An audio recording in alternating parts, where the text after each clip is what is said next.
Dezembro foi um mês de aumento nos custos de produção de aves e suínos. Mas no acumulado dos últimos 12 meses do ano passado, a variação nos custos teve recuo de mais de 20%.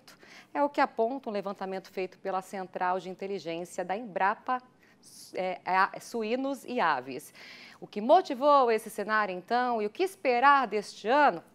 É o que nós vamos saber agora com o pesquisador da Embrapa, o Marcelo Miele. Marcelo, boa tarde para você. Obrigada por atender a gente aqui no nosso Mercado e Companhia de hoje. Boa tarde, Maruza. Prazer estar com vocês, com os ouvintes do programa. Seja muito bem-vindo. Olha, conta pra gente quais foram, né, esses fatores que pressionaram esses custos de produção de suínos no mês passado. Geralmente, os itens que têm maior peso na cesta de insumos que compõem o custo de produção, que são os ingredientes das rações, geralmente são os fatores que determinam essas variações. E não foi diferente agora no último trimestre de 2023, não apenas no mês de dezembro, a gente tem visto aí um aumento nos custos de produção, tendo em vista a elevação no preço do milho, que tem afetado o setor nos últimos meses, né? Mas também outros elementos, como, por exemplo, na questão do frango, o acréscimo na genética.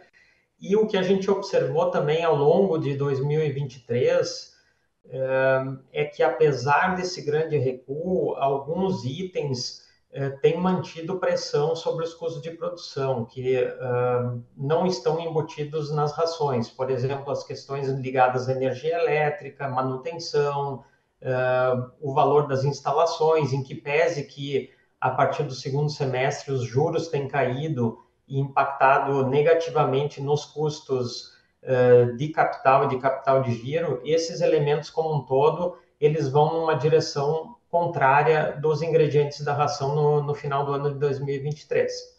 Ô Marcelo, mas o acumulado teve uma forte redução, né? Nos preços.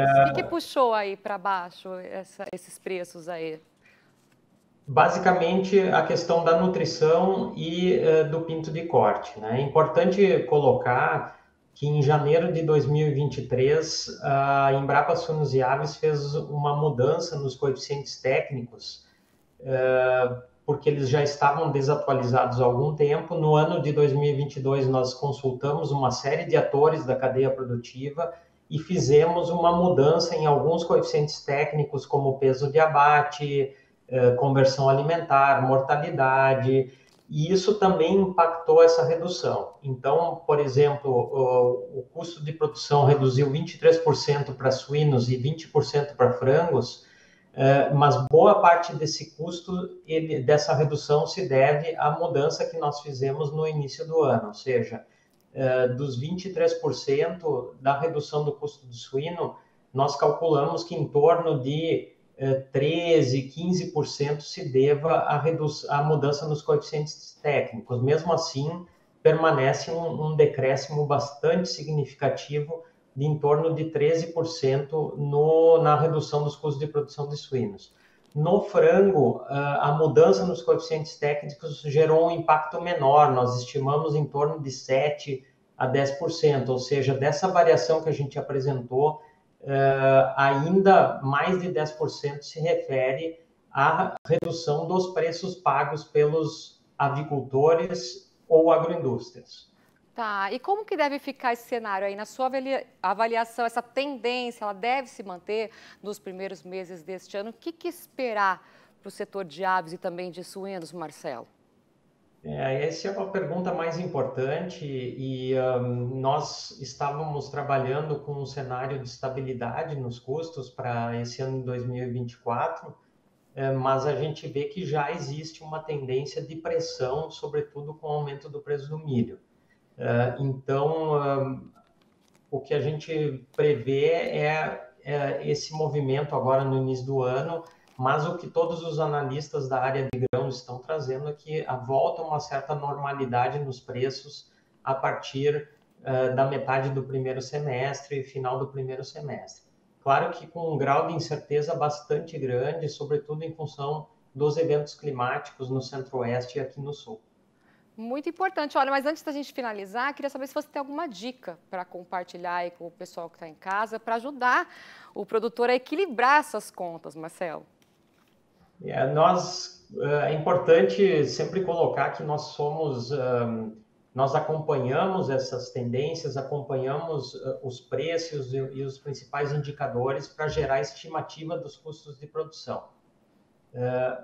E buscamos levar isso para a cadeia produtiva. Mas aquelas pessoas que estão no dia a dia das granjas, no dia a dia das agroindústrias e das cooperativas, que são o que nós chamamos de operadores de mercado, têm um conhecimento e uma bagagem nessa área muito grande, e a gente sabe que as pessoas e essas pessoas da área técnica têm aí todas as ferramentas necessárias para acompanhamento dos custos de produção. O que é importante sempre deixar aqui como recado? Acompanhamento diário das entradas e saídas de caixa, acompanhamento dos preços para saber a melhor época da compra dos principais ingredientes. Quem trabalha na área de suinocultura independente, sobretudo, ter a possibilidade de estocagem dos insumos para poder comprar na melhor época do ano, junto com a estocagem, a disponibilidade de capital de giro. Então, são os principais elementos aí envolvidos numa melhor gestão, tanto do acompanhamento quanto da tomada de decisão dos preços que vão compor os custos de produção. Ficam as dicas, então, do Marcelo Miele, ele que é pesquisador da Embrapa. Marcelo, muito obrigada, viu, pela participação, pelas informações e até uma próxima. Ótima tarde para você. Nós que agradecemos, Manuza. Um abraço a todos os ouvintes, um bom programa para vocês.